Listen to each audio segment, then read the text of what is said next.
Hi, it's Sherry here, and here we are in the beautiful Pacific Northwest. But what I want to show you for this week's video is one of my favorite moments so far, which was visiting the Butchart Gardens up near Victoria.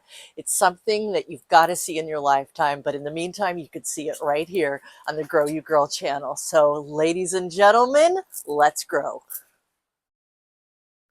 We left early, 6:30 in the morning, a beautiful drive from Port Townsend, where we were staying, to get to Port Angeles, where the ferry would take us up to Victoria.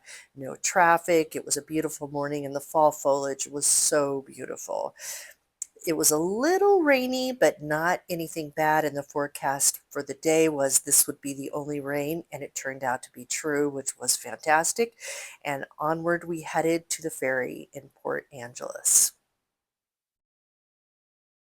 It was smooth sailing all the way towards Victoria. You can see it there off into the distance. Now, I had never been to Victoria or to this side of Canada before, and so the excitement was building as we headed in on the ferry. The ferry personnel was fantastic, and just the anticipation of coming to a new place that we'd never been to before. It was exciting. And Ed and I were just ready for the day ahead of us as we headed into the port of Victoria.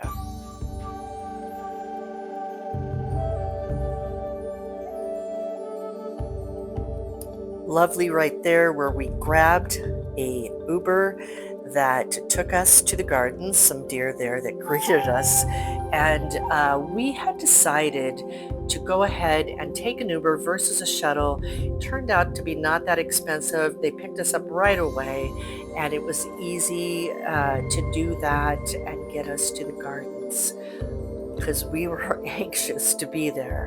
And you knew from the moment that you stepped into the parking lot that this was a special place. Now, to tell you just a little bit about Butchart Gardens, it was started way back in 1904 by Robert and Jenny Butchart. It was really a vision of Jenny Butchart's as she saw the gardens in the place where her husband had his company, his cement company, had used it as their gravel pit, and she wanted to, they lived right in that area, and so she wanted to redo it into gardens. And what came to pass over the years is nothing more than just a vision come true, and how you can take an idea and turn it into something more. Now, over the years, Jenny worked with gardeners and people to help her from her husband's. Some of them were actually worked with the cement company, and but retaking this gravel pit that I'll put a picture here of what it looked like back in the day as we get closer to the sunken gardens, which really was my favorite part of it. Everything is themed for the seasons. Those friends that I have talked to say that in the spring the tulips are fascinating, but here the fall foliage, just the whole season, you could feel it. So let's walk towards the sunken garden, which again was my favorite. And everywhere you turned, there was something new to see. Another fountain that was unique and special and just highlighted by flowers and shrubbery. Just I felt like I had walked into a fantasy land. And as I walked through, I thought of the vision that Jenny had all those years, and that her daughter Robin actually over the years ended up implementing more, and the family still owns these gardens today. And I would look here and say, oh my gosh, look at this, and then turn my head, and there was something else that totally mesmerized me. I loved it. Absolutely loved it. What it made me think about was how I wanted to do different things in my garden. And this is the beauty of visiting other people's gardens, is that, and especially a garden like this, while mine may never look this grand, The thought of how to mix different plants, these dahlias with the boxwood or whichever plants that we saw along the way. There's so much more than I can possibly show you here. But these sunken gardens, like I said, that once were just a gravel pit, it just took imagination. They put lakes into different areas. Mr. Bouchard had fish in it at one time, and standing by this particular fountain, I reminded me of the gardens of Versailles in France, and I just was mesmerized. And it was so funny. There was a gentleman standing next to me who said exactly what was on my mind. He said, "These look like the gardens of Versailles." And indeed they did. The mixture of hostas with mums, because of course it's mum season right now as we went through the gardens. But everywhere you turned, there was something new, something that just took your breath away as it was groomed, whether it was begonias or the mums or another water feature or this boxwood that actually had doorways carved into it. Just helped you to appreciate the beauty and even to watch the maintenance workers. There were so many worker bees there that we really had some nice conversations with them as well. And walking through pictures, I took so many pictures. And again, here's another lake. I thought, oh my gosh, in the spring or sometimes in the summer, those water lilies were probably just amazing. Oh, yes, indeed.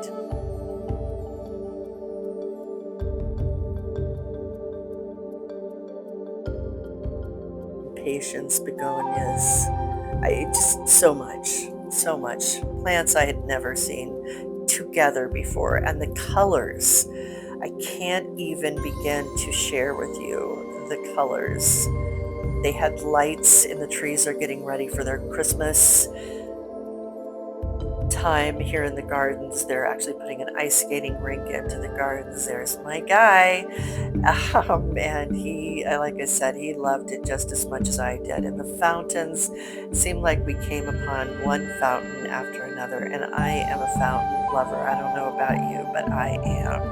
And just little arbors and the way that they put their hanging baskets, it was beautiful. Now we're going to come up to the dahlias here, and the dahlia presentation went on, and I actually have, I'll put a link down below, but I actually did a 4-minute meditation video in the dahlias. So please be sure to subscribe and get notified. We do these meditations at least twice a month. We try to get them done, but as I walked through the dahlias, I said, I've just got to do 4 minutes of nothing but meditation through the dahlias because they were spiritual. When you see something this beautiful, this amazing, it's just a spiritual experience.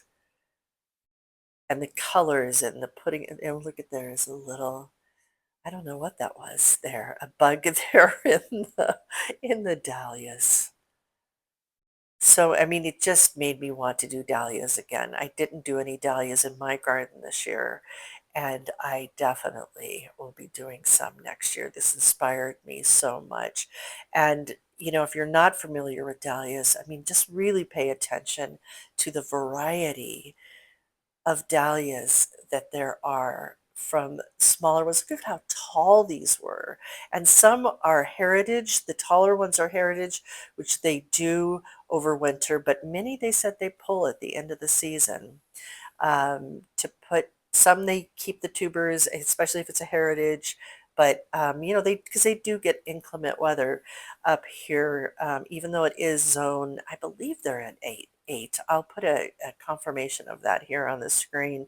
But I know where we were over in on the U.S. side in Port Townsend and over in Anacortes, they are zone 8. But the variety, they even had a carousel a carousel that was put in sometime not so long ago, which of course this is the Pacific Northwest. So there's a whale on their merry-go-round, which I loved. And the trees, my friends, the sequoias and the beauty of those trees, again, the colors against, of the mums against the hostas, just breathtaking. They even had a little indoor gardening area going. Wouldn't you love to have this as your greenhouse? I know I would be for sure. And that really took us towards the end of our tour. And I'll put more up on Instagram. And as we left Victoria for the day, taking off to our ferry back over to Port Angeles, I felt such gratitude. You can see the Essex Hotel there to the left, and just as we headed back, I knew that these gardens would be with me and Ed for a very long time to come. And I think I might not be positive, but I think my husband found a whole new love for gardening as we walked these gardens together and enjoyed such a beautiful time.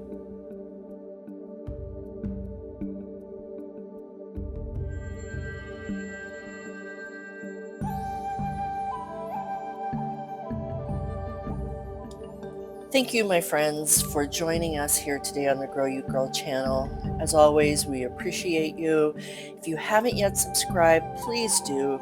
And if you have a special garden somewhere in your world you'd like to share, please do so in the comments, and we will see you again soon.